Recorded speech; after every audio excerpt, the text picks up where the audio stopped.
He struck me and then vanished. For 5 years, there was no communication, not a single call. But then at my husband's funeral, he materialized.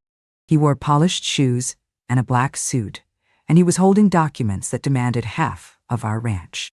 I was frozen, not by shock, but by a deep, familiar pain. In that instant, I realized that being a mother was the only identity I had ever truly held on to, and in doing so, I had forgotten who I was. Yet somehow, that profound betrayal set me on a path I had never anticipated. I am Laureen Brightmore. I am 70 years old now, and I have spent most of my life on this land, 1,200 acres of walnut trees, rolling hills, and a gentle morning fog that settles over the fields like a distant memory. People who drive by call it peaceful, but I have learned that peace is not always quiet. My husband, Kenneth, and I built this place from the ground up. We were just 2 kids with a beat-up truck and a handful of seeds. While other couples took vacations, we laid irrigation lines. While they watched movies, we watched the weather, praying that a late frost wouldn't destroy our young trees. Over 4 decades, this ranch became more than just a source of income. It was proof that 2 people with grit and patience could shape the land and leave a legacy. We had 1 son, Jasper. He grew up with dirt under his nails and tree sap on his clothes. He used to run through the orchards barefoot, shouting as if the world was his. I believed he loved this land, that he would carry on our work when we no longer could. But dreams can change, or perhaps I simply failed to see what was truly happening. In high school, Jasper stopped helping with chores. He started referring to the farm as your thing, as if it were something we had forced upon him. He earned a partial scholarship to college and left for the city as if the earth were something to escape rather than embrace. Kenneth advised me to let him go, insisting he would come around once he found himself. For a time, I held on to that hope. I believed that one day he would call and say he missed the smell of cracked walnut shells or the sound of the porch creaking in the wind. But years went by, marked by silent birthdays and cold holidays. Still, I never gave up. I kept his room ready, stocked his favorite coffee in the pantry, and reread his last message more times than I care to admit.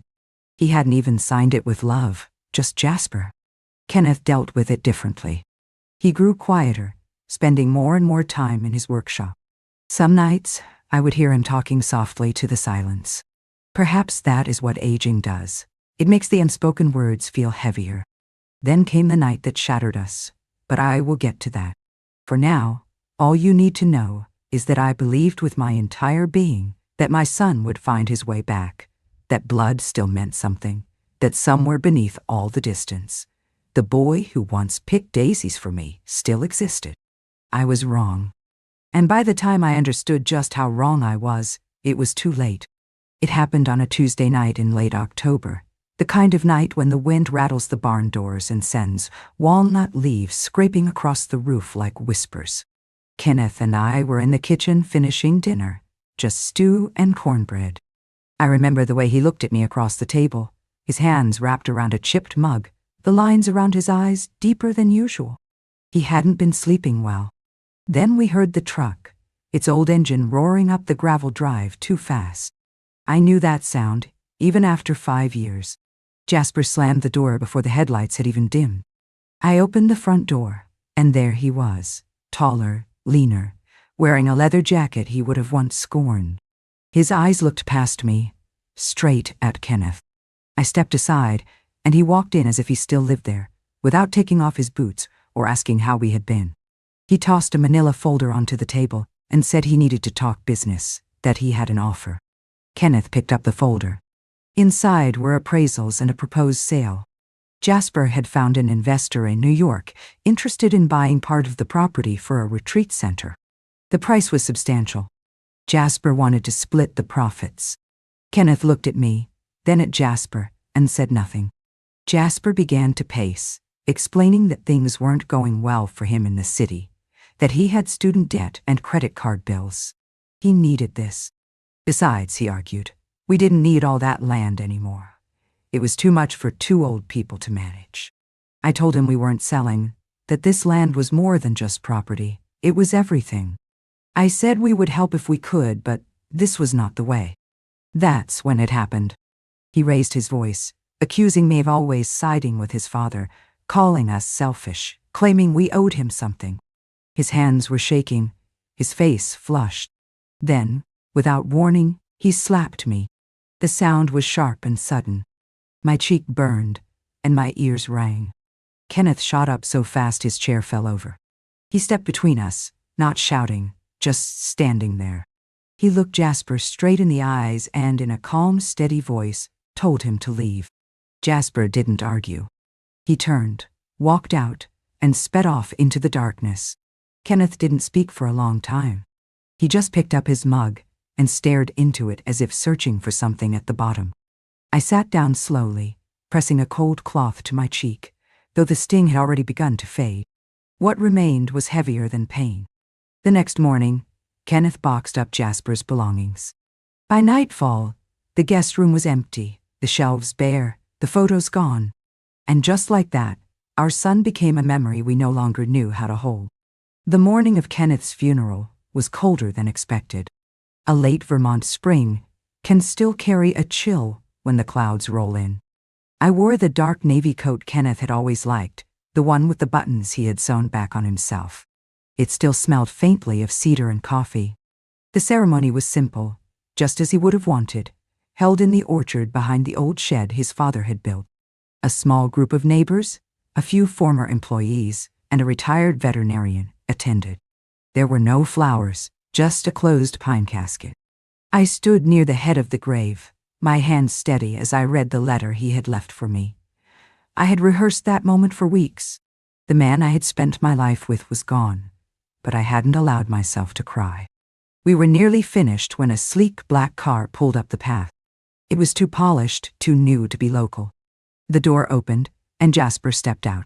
He was 5 years older, clean-shaven, and wearing a black wool coat, an outfit meant to make a statement. He didn't approach me or make eye contact. He just moved through the small crowd as if he belonged. A younger blonde woman in high heels followed, along with a third man carrying a briefcase. The pastor paused. People exchanged glances. Jasper waited until the final prayer was spoken, then stepped forward, right up to the casket. He didn't touch it or speak to his father. Instead, he turned to me and nodded once, as if we were in a business meeting. The man with the briefcase handed me a document.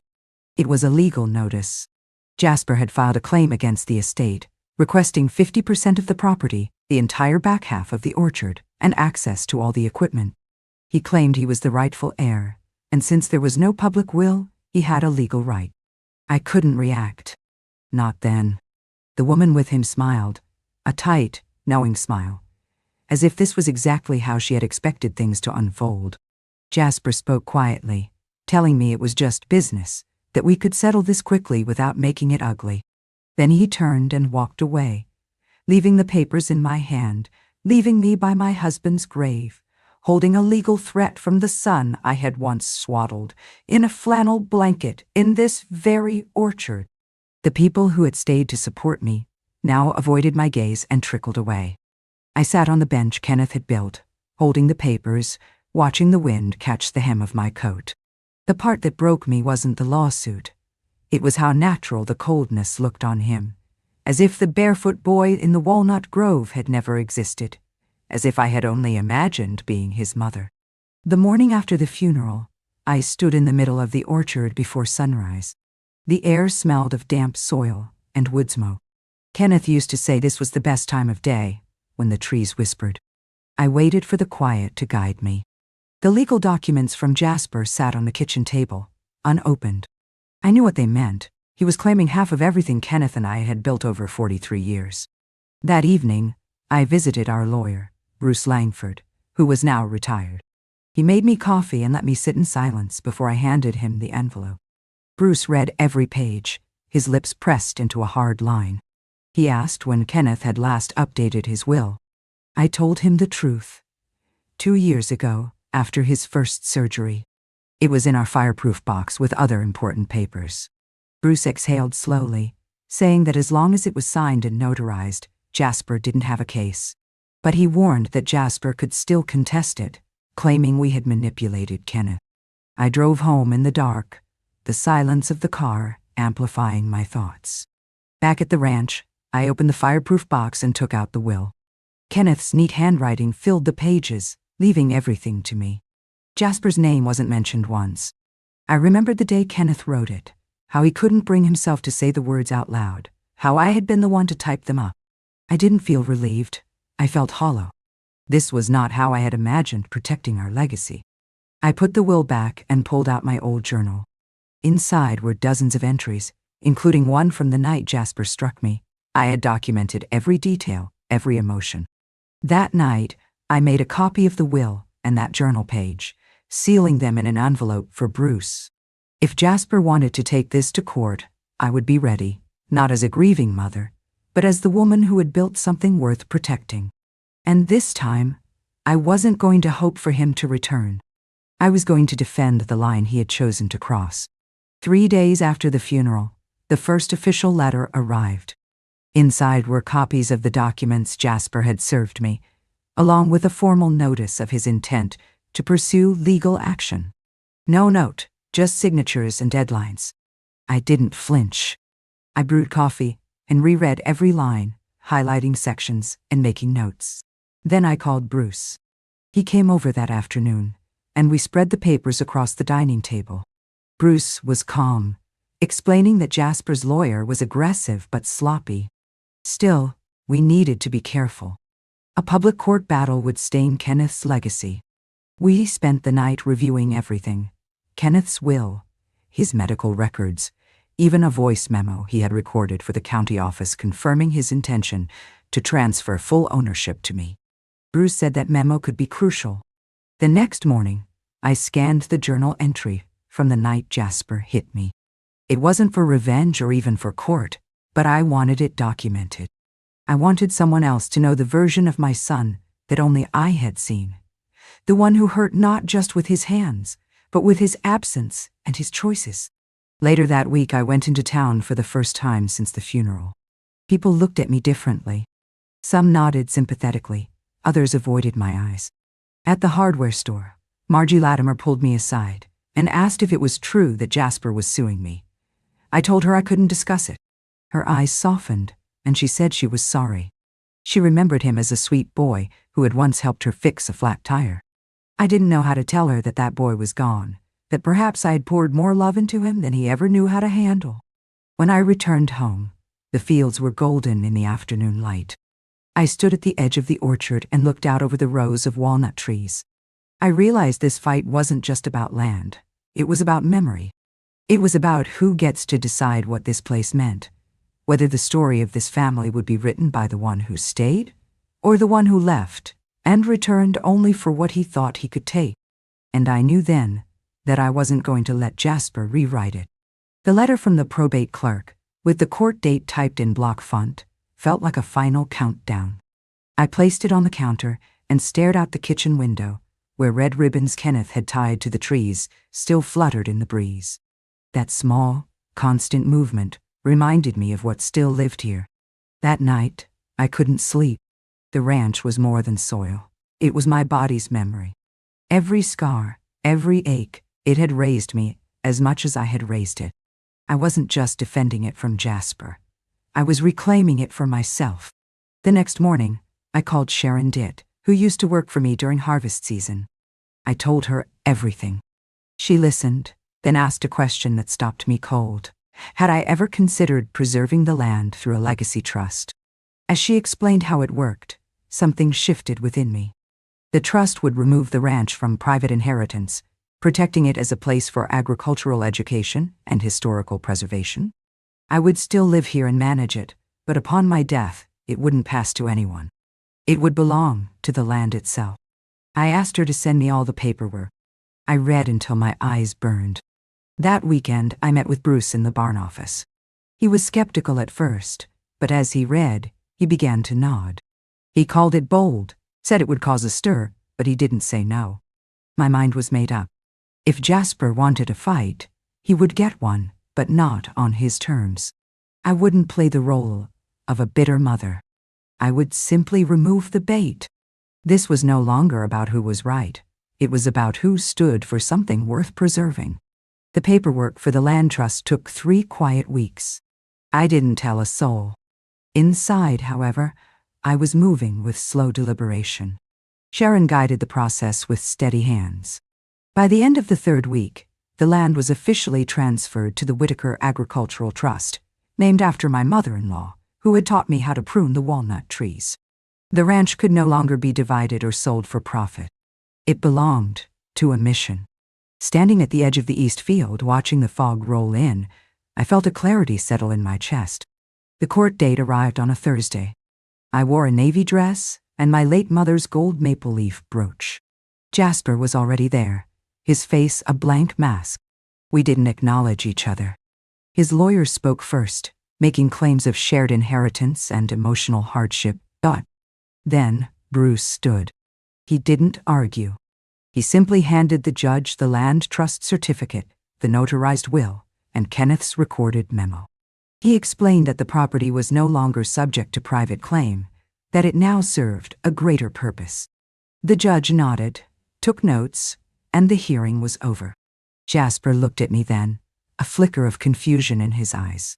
He had expected me to break. I hadn't. We left the courthouse in silence. At home I made tea and watched the light change over the orchard. The trees looked sharper, clearer. The air smelled of purpose. That night I slept with the windows open, the wind moving through the house as if it remembered it belonged here too. 2 weeks passed. The ranch fell into its quiet rhythm. One morning, I found an unstamped envelope tucked into the storm door. It was a letter from Jasper. He was shocked by what I had done, claiming I had taken what was his by blood, that Kenneth would have wanted him to have a piece of it. He had taken out a loan in anticipation of winning the case and was now stuck. I had, he wrote, burned the bridge between us. I put the letter in my pocket. I didn't cry. Later, in the attic, I found a tin of his childhood drawings, stick figures and crooked tractors. The boy who made them was gone, and I couldn't chase him back. The next day, I mailed a 1-page letter of my own. I told him I understood his anger, but that I had protected the land because it was the only thing left that hadn't been twisted by bitterness. The following week, I met with Sharon. The trust was working. Students were visiting on weekends, and local growers were signing up for workshops. She asked if I would give a talk on walnut cultivation. I hesitated, then agreed. Standing in front of 14 people in the barn, I spoke, and something inside me returned, not strength or pride, but steadiness. Afterward, a young woman asked if she could help prune next season. I told her she could start sooner. Watching her walk away, I knew that something good had taken root here again, and I intended to keep it growing. It was late November when the final shift came.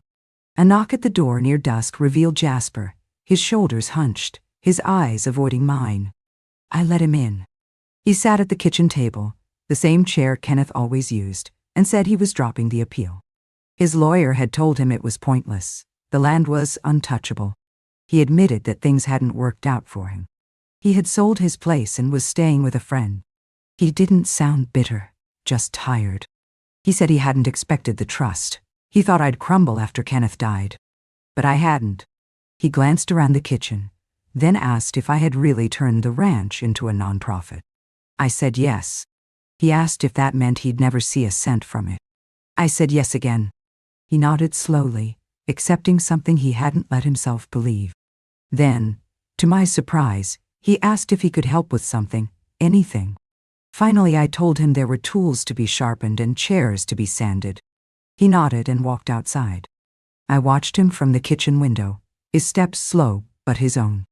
That night, I knew I wasn't doing this for him anymore. I had built something rooted that would outlast the noise. The land would remain, the trust would hold, and I, for the first time in years, would not be the one left waiting.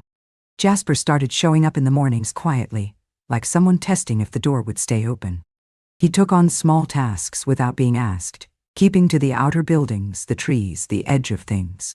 The volunteers noticed but kept their distance. I didn't explain. By mid-December, I caught him reading a binder about the Trust's spring curriculum. He asked about an old soil tester. That evening, he asked about Kenneth's last harvest, the first time he had said his father's name since the funeral. I told him the truth. It had been slow, and Kenneth had gotten his wish to die on his land. The next morning, a package arrived, a rare agricultural memoir Kenneth had always wanted.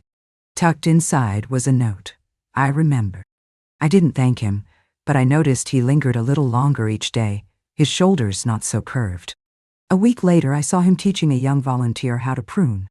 His voice was low but steady.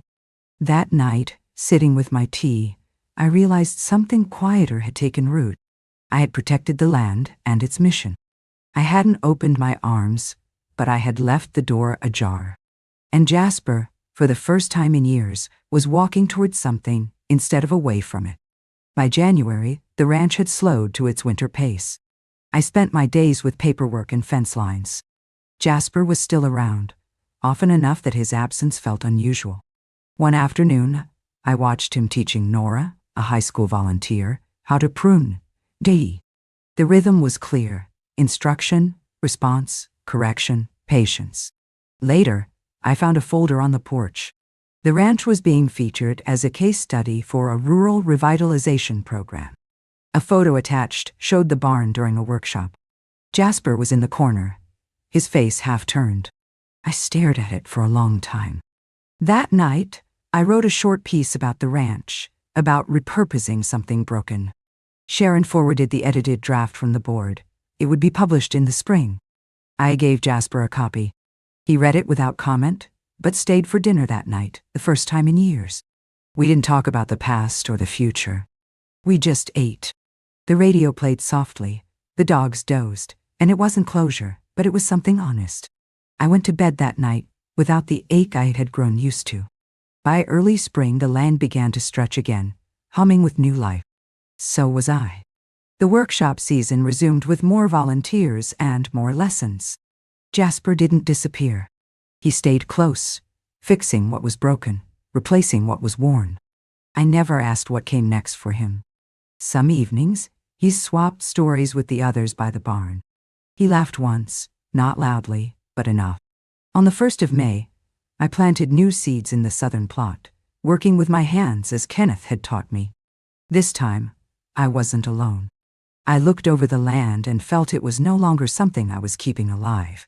It was something keeping me alive. I hadn't forgiven everything.